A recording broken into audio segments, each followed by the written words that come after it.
Comrade সভাপতি উপস্থিত, party সংগ্রামী সাধারণ সম্পাদক কমরেড রহিন হোসেন প্রিন্স, উপস্থিত নেতৃবৃন্দ, বন্ধুরা, আপনারা শুনেছেন যে নিত্যপণ্যের উপরে ভ্যাট বসানো হয়েছে এবং সেইটার প্রতিবাদে আমরা এখানে দাঁড়িয়েছি।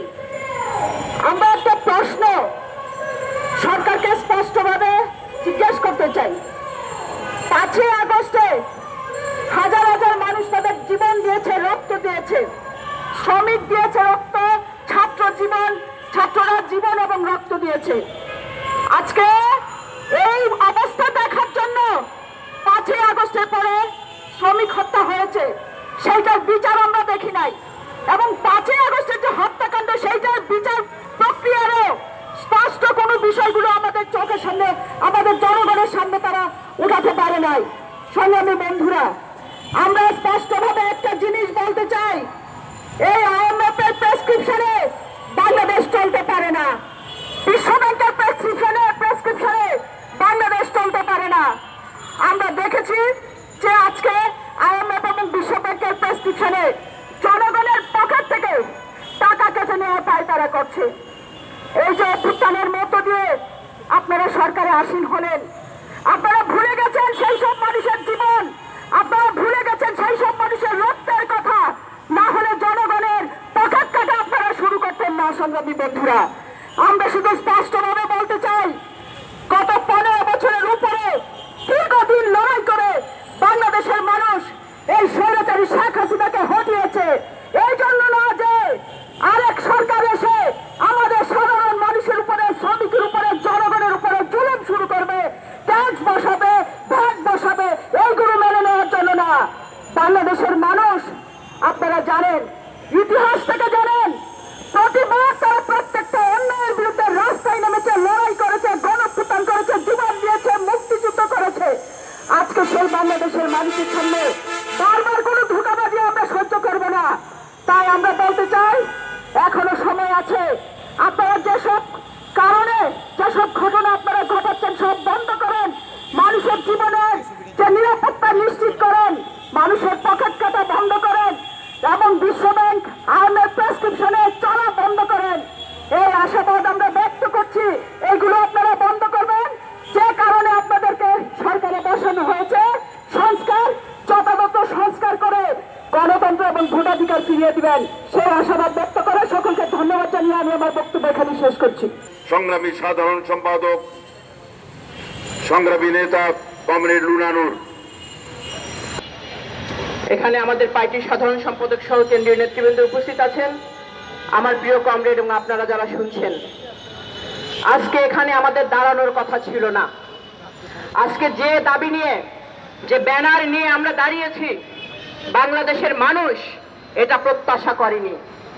ভোট দিতে চেয়েছিলাম আমরা, ভোটের দাবিতে, ভাতের দাবিতে সহস্র মানুষ জীবন দিয়েছে।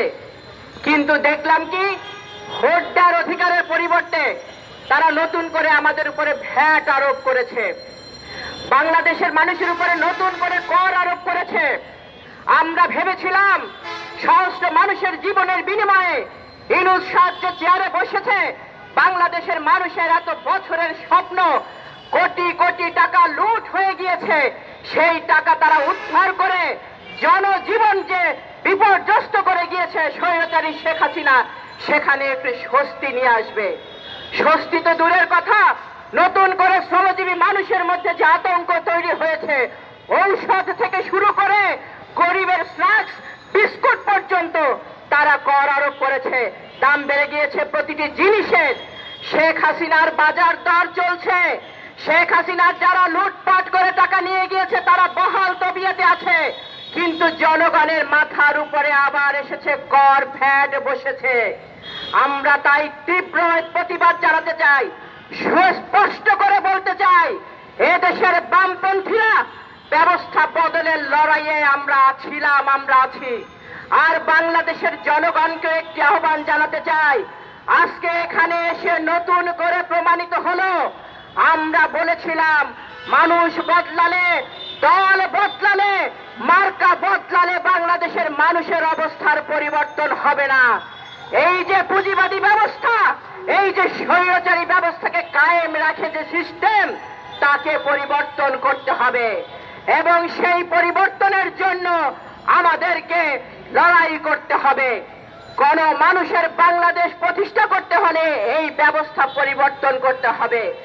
তাই আজকে যারা ক্ষমতায় রয়েছে তাদেরকে সুস্পষ্ট করে জানিয়ে দিতে চাই, মানুষের উপরে নির্যাতন করলে, মানুষের উপরে নিপীড়ন করলে, মানুষের ধৈর্যের বাঁধ যদি ভেঙে যায় তার পরিণতি ভালো হয় না। গভীর আস্থা রেখে বাংলাদেশের জনগণ আপনাদেরকে ওখানে বসিয়েছিল, দয়া করে সেই আস্থার সাথে বেইমানি করবেন না। লুটের টাকা উদ্ধার করেন, লুটের টাকা উদ্ধার করেন। যে 43 লাখ কার্ড বাতিল করেছেন সেই জনগণের কোনো দায় নাই। যারা লুট করে চুরি করে বিতরণ করেছে তাদের বিরুদ্ধে ব্যবস্থা নেন। রেশন ব্যবস্থা চালু করেন। ন্যায্য মূল্যের ট্রাক আগামীকাল থেকে বসান। প্রত্যেকটি শ্রমিক এলাকায়, প্রত্যেকটি হকার এলাকায়, সব জায়গায় ন্যায্য মূল্যের ট্রাক বসান। জনগণের যদি পেটে ভাত না থাকে মাথায় আগুন চলে যায়, সেটা তো দেখেছেন। কাজী একটি অস্থির পরিস্থিতি থেকে একটি স্বপ্নের বাংলাদেশের যাত্রা শুরু করেছিল বাংলাদেশের মানুষ, সেখানে ব্যাঘাত ঘটানোর চেষ্টা করবেন না। অর্থনীতি বিলম্বে যে অযৌক্তিক সিদ্ধান্ত নিয়েছেন সেই সিদ্ধান্ত বাতিল করেন। ভ্যাট আরোপ নয়, ভোটের ব্যবস্থা করেন। নির্বাচিত সরকার ক্ষমতায় আসুক, বাংলাদেশের ভঙ্গুর যে অর্থনৈতিক সেই অর্থনৈতিক তা নির্মাণ করার দায়িত্ব তাদেরকে দেন। আর অবিলম্বে লুটপাটের টাকা উদ্ধার করেন, লুটপাটের টাকা উদ্ধার করেন।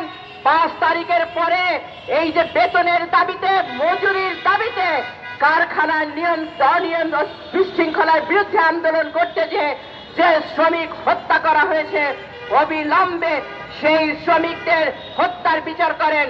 শ্রমিক এলাকায় আজও অসন্তোষ চলছে, আপনারা জানেন। সেখানে আজকেও গার্মেন্টস শ্রমিকরা রাস্তায় আছে।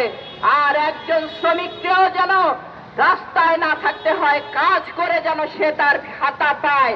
বাজারে গিয়ে তার যে আয়, সেই আয়ের মধ্যে সে তার পরিবারের জন্য পর্যাপ্ত খাবার কিনতে পারে। এই ব্যবস্থা আপনাকে করতে হবে।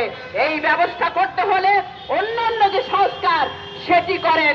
দয়া করে অতিরিক্ত যে ভ্যাট কর অযৌক্তিকভাবে আরোপ করেছেন সেই সিদ্ধান্ত অবিলম্বে প্রত্যাহার করেন। আর যদি অবিলম্বে প্রত্যাহার না করেন, আন্দোলনে নামতে বাধ্য করেন, তার পরিণতি যে ভালো হয় না সেটা ইতিহাস থেকে শিক্ষা নেন। এই কথা বলি আমি আমার বক্তব্য শেষ করব। আর আহ্বান জানাতে চাই বাংলাদেশের জনগণকে, 54 বছরে অনেক দল পরিবর্তন করেছেন, অনেক রাজনৈতিক দলকে ক্ষমতায় এসে দেখেছেন, সামরিক সরকারকে ক্ষমতায় দেখেছেন, অনেক তত্ত্বাবধায়ক সরকার, অন্তর্বর্তী সরকারকে ক্ষমতায় দেখেছেন। তারা একই ব্যবস্থার মধ্যে রাষ্ট্র পরিচালনা করেছে। বাংলাদেশের জনগণের অবস্থার কোনো পরিবর্তন হয়নি। জনগণের অবস্থার পরিবর্তন করতে হলে ভোট ও ভাতের অধিকার প্রতিষ্ঠার লড়াইয়ের সাথে সাথে ব্যবস্থা পরিবর্তনের লড়াই, বামপন্থীদের লড়াইয়ের সাথে কমিউনিস্ট পার্টির লড়াইয়ের সাথে একাত্ম হন। সেই লড়াই সংগ্রামে আগামী দিনে দেখা হবে, সেই আশাবাদ ব্যক্ত করে আমি আমার বক্তব্য শেষ করছি।